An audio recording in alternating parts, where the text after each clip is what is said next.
fear him, but you reverence, the fact that this is the director, creator, writer, producer. This is the man. You want to hear what he has to say. Fans were glued to the House of Payne Season 9 premiere, but they weren't watching the plot. They were staring at Cassie Davis. Her left eye was drooping, her movement was off, and the internet immediately went into a stroke panic. But at 61, Cassie finally confirmed what was really happening behind the scenes. It's a glitch called Bells Palsy. But how did a Spelman dropout turn a broken face into her biggest superpower? College Gospel Rebellion. Imagine being one single credit away from graduating. Just one. You've spent years at Spelman College, one of the most prestigious schools in the world, grinding as a music major. You're right at the finish line, but then you hit a wall that has nothing to do with your grades and everything to do with your soul.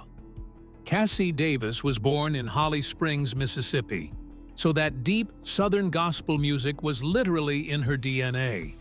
But back in the 1980s, the Spelman Music Department had a very different, very formal vibe. When it came time for her senior recital, Cassie wanted to perform religious music. She wanted to sing gospel. And get this, the school actually told her she couldn't. It wasn't allowed. So, Cassie did something that would have made most people lose their minds. She walked away. Here's the thing. Cassie wasn't just being stubborn, she was being devout. She felt like her voice was a gift. And if she couldn't use it to honor the source of that gift on that stage, she didn't want the piece of paper. She left Spelman just one credit shy of finishing, which is absolutely wild when you think about the pressure of an elite school like that. For a long time, it looked like she'd traded a bright future for a dead end. She spent the next couple of decades working odd jobs and taking whatever small roles she could find. You might even catch a glimpse of her in Spike Lee's School Days back in 1988, but back then, she was just another struggling actress in Atlanta trying to make rent. It was a brutal, real-world hustle that could have broken anyone. It really makes you think about where you draw the line. I mean, would you drop out of an elite college right at the end just to take a stand for your faith? Well, if you've ever had to choose between your career and your beliefs, then you understand how heavy the cross is to carry at 22. But here's the beautiful part of the story. Cassie never lost that spark. In 2008, after she'd already become a massive star in the Tyler Perry universe, she actually went back. At 44 years old, she finished that final credit and got her degree. That same unbreakable faith that rebuilt her career is exactly what kept her standing when the world started whispering about her health.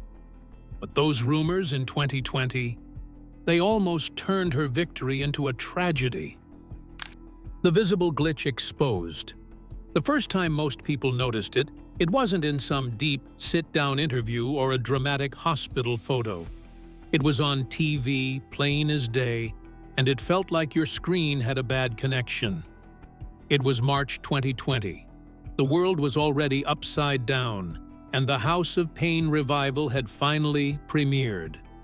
But fans immediately started doing that thing we all do when someone we love looks just a little bit off. You're watching Ella, warm and steady like she's always been, and then you catch it. One side of her face isn't moving the same. Her eye has this slight droop. Even her walk looks a little different, like her body is trying to compensate for something without making a big fuss. Within literally minutes, the internet was screaming one word: stroke. Now, here's where it gets interesting. Cassie Davis didn't try to hide it, and she definitely didn't spin it into some mysterious cliffhanger. When she finally addressed the whispers, she basically said, "Yes, it's you. You're seeing exactly what you think you're seeing." She cleared the air and explained it wasn't a stroke at all. It was Bells Palsy, a diagnosis she'd been carrying since that same chaotic month of March 2020. But it's the way she described it that really sticks with you. She didn't use medical jargon or lean into dramatic suffering. She used a word only an actor would choose. She called it a glitch. Think about that for a second. Your face is your primary tool. It's what you've used for decades to tell stories and make people laugh. Suddenly, that tool isn't syncing the way it's supposed to. She said it didn't even hurt, but it was very distracting. It's like a buzzing phone in your pocket that you can't silence while you're trying to have a serious conversation. That's the admission people keep acting like is some brand new reveal in 2026. It's not new. It's just the first time she spoke the truth in a way that made the rumors finally collapse. No secret collapse, no stroke. Just a real, physical hurdle that showed up in public before she could even explain it. And honestly, the medical side of this makes her persistence even more impressive. See, usually, Bells Palsy has a pretty decent recovery curve. About 85% of people show major improvement within 3 weeks or so. That's the version of the story we all want to hear, the quick fix. But Cassie is living the messier version. Here we are, years later. And if you look at her work in the latest Tyler Perry films from 2025, you can still see it. She's the 15%. She's the rare case where the glitch lingers, and yet she's still in the lineup, still carrying scenes, and still showing up for work. I've got to ask you, how has a health glitch changed your own view of strength? Whether it's you or someone you love, have you ever had to just keep going when things didn't return to normal? It's important to know because Cassie is basically the patron saint of that mindset. She leaned heavily on her faith and her husband, Carrie Patton, during the worst of it. She basically shrugged at the unfairness of it all, saying if God allowed it, she could handle it.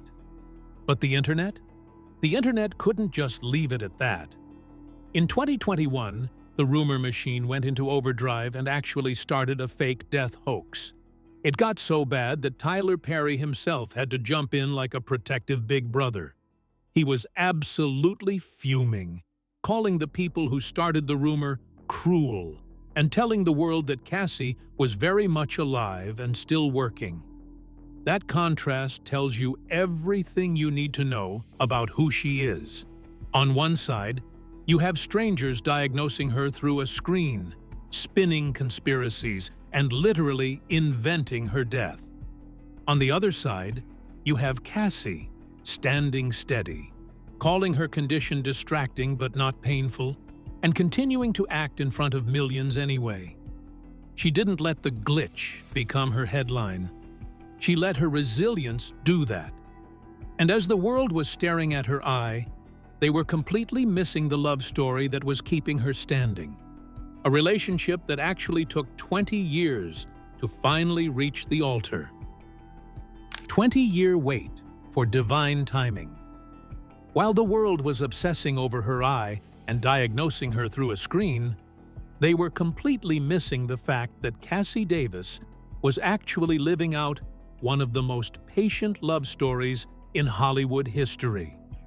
For years, if you were a fan, you probably just assumed she was either single or maybe secretly involved with Tyler Perry. I mean, they were always together on set, and their chemistry was so natural that the rumor mill just wouldn't quit. But here's the thing, Cassie was actually playing the longest game imaginable. She was waiting for a man she'd known since she was a teenager. Her husband is a guy named Carrie Patton. They were high school crushes back in Mississippi, and even though life pulled them in different directions for a while, he never really left her heart.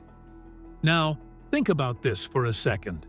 Most people in the spotlight get married 3 times by the time they're 40. Cassie didn't even start dating Carrie seriously until 2007, when she was already 43 years old. And even then, she wasn't in any rush to hit the altar. She spent the next 10 years, literally a full decade, dating him and putting him through what she called her strengths versus weaknesses list.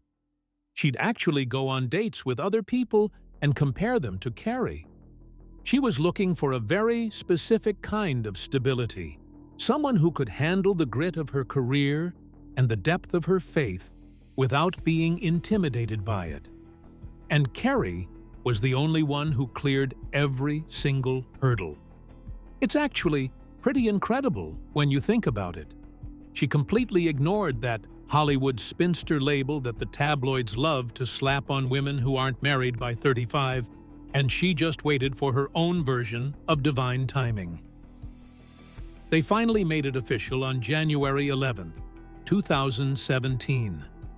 They didn't do some massive million-dollar red carpet event with 1,000 guests. Instead, they went to Vegas and had a quiet, intimate ceremony.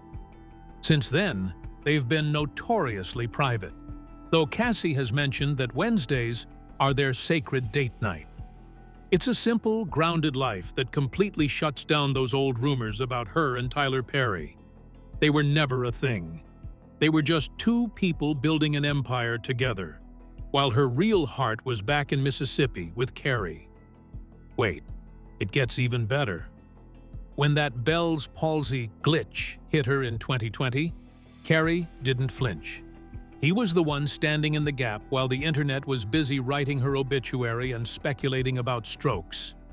He saw the droop, he saw the limp, and he stayed steady.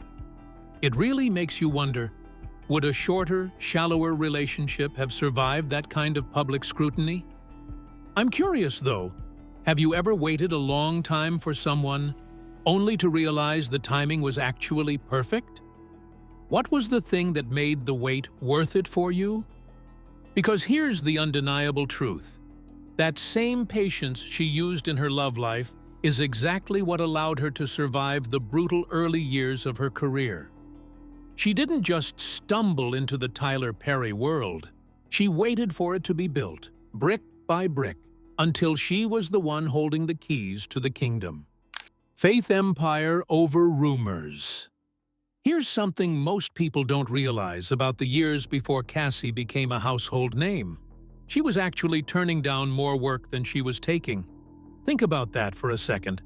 Before the House of Payne fame, she was a struggling actress, but she had this ironclad rule about her faith. If a role felt immoral or didn't align with her Christian values, she'd just say no. It's the kind of integrity that usually leaves people broke in Hollywood, but for Cassie, it was just her standard operating procedure. She wasn't looking for just any stage. She was waiting for one that wouldn't make her compromise. And then came Tyler Perry. Now, you've probably heard the noise from the critics over the years. For a long time, there was this loud group of people in elite Hollywood circles who called Perry's projects a reputation drag. They claimed his work was too much, or that it wasn't prestige enough for classically trained actors. They basically suggested that someone like Cassie was trapping herself in a cage. But here's the thing. While those critics were busy writing think pieces, Cassie was busy building a literal empire. We are talking about 254 episodes of House of Payne. That is an astronomical number in the television world. It's not just a job. It's a legacy that has spanned decades. And she didn't just show up and read lines. She absolutely dominated the space. She walked away with the NAACP Image Award in 2010 and 2013 for her role as Ella. Think about that for a second. She took a role that critics called a drag and turned it into a masterclass that the industry actually had to stop and honor. Twice. But wait, it gets even better. Just when people thought she was only the steady, sweet matriarch Ella, she transformed into Aunt Bam in 2010. Suddenly, the woman who was the moral center of the family became this wild, unfiltered comedic powerhouse. It showed the world that her loyalty to Tyler Perry wasn't because she couldn't find work elsewhere. It was because he gave her the room to be everything at once. And that loyalty went both ways. When the world started falling apart in 2020 and that Bells Palsy glitch first showed up, she didn't have to worry about being replaced. Tyler Perry kept the cameras rolling. Even in the 2025 films and the ongoing series revival, she is still the heart of the set. And when that nasty 2021 death hoax started circulating, her Perry family didn't just sit back. Tyler Perry and David Mann went to war for her. They used their massive platforms to shut down the lies, proving that their bond was way deeper than just a contract. They were a shield for her when she was at her most vulnerable. It really makes you wonder about the nature of career loyalty. Some people would call sticking with one creator for 20 years a trap, or say she got typecast. But when you look at the awards, the 254 episodes, and the fact that she's still thriving at 61 despite a visible health struggle, it looks a lot more like a genius move. So I have to ask you, do you think staying that loyal to Tyler Perry was a smart career play? Or do you think she should have branched out more to the elite Hollywood sets? Let me know your take in the comments. Because at the end of the day, Cassie Davis proved that you don't need the prestige roles to be a legend. You just need a platform that respects your values, and a circle that has your back when the rumors start flying. At 61, her glitch hasn't slowed her down. If anything, it's just revealed the real warrior beneath the character we've loved for years. Grace, at 61, by the time Cassie Davis turned 61, the mystery everyone kept trying to force onto her life is basically gone. Not because the internet got smarter, it didn't, but because her story is too consistent to twist anymore. Start at the beginning, and it almost sounds like the setup to a faith parable. She was born July 31st, 1964 in Holly Springs, Mississippi, and she grew up with the kind of church-rooted confidence that doesn't need outside approval to stay standing. Later, at Spelman College, that confidence collides with policy. She's one credit short of graduating, and the reason is wild in its simplicity. She wasn't allowed to perform religious music for her senior recital, so she walks away. Then, years later, she comes back and finishes the degree anyway, like she's quietly proving a point to herself more than anyone else. That's not stubbornness. That's alignment. But wait, it gets weirder. Think about the guts it takes to walk away from an elite school like Spelman over a single song. For the next 20 years, Cassie wasn't sitting in a trailer waiting for a big break. She was grinding. She was working odd jobs and taking tiny cameos, like the one in Spike Lee's School Days, just to keep the lights on. It was 2 decades of no-name hustle before the world ever heard of Ella Payne. Most people would have traded their values for a paycheck long before then, but Cassie used those wilderness years to harden her spirit. Now, here's the thing. That same "I'm not bending" energy is all over the rest of her life, even when it looks softer on the surface. She didn't chase love like a headline either. She waited, and when she did marry, it was to her childhood sweetheart, Carrie Patton. People around Tyler Perry's universe talk about her like family, but off-screen, she's had this steady home base that doesn't freak out when life gets loud. Then the glitch shows up. In March 2020, fans noticed the facial droop and started screaming, "Stroke." Cassie eventually addresses it straight. It wasn't a stroke, it was Bells Palsy. And the way she talked about it is what makes this chapter land. She didn't dramatize it. She said you could see it. It was distracting, and yet There wasn't pain in the way people assumed. That's the admission everybody points to. And honestly, it's almost too calm for how chaotic the rumors were. And then the internet did what it does when it can't handle a simple truth. It escalated. There was a death hoax swirling around her name, serious enough that Tyler Perry publicly shut it down. Think about that for a second. You're alive, you're working, and strangers are confidently announcing you're gone. And get this, that hoax wasn't just a random tweet that vanished. It was a targeted lie that forced Tyler Perry to go to war for her. He didn't just release a cold PR statement. He spoke with the kind of heat you only have for real family. He and David Mann became a human shield for her while she was dealing with the physical glitch of the palsy. It shows you that while the internet was busy trying to bury her, the people who actually knew her were busy protecting her. That's the kind of loyalty you can't buy with a contract. But Cassie's story keeps refusing to break. That's the real metaphor here. The glitch becomes tested grace. Not a weakness she has to apologize for, but a visible reminder that her life was never built on perfection. It was built on endurance.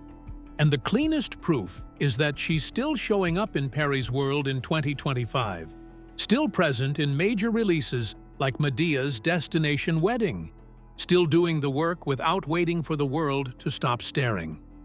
If endurance defines legacy, she's already answered that question without saying another word. So what's the biggest lesson you're taking from Cassie's story? Because now that the truth is on the table, what comes next isn't more gossip. It's what you do with a life like that, when you realize the point was never the glitch. It was the grace that carried it. Till next time, ciao.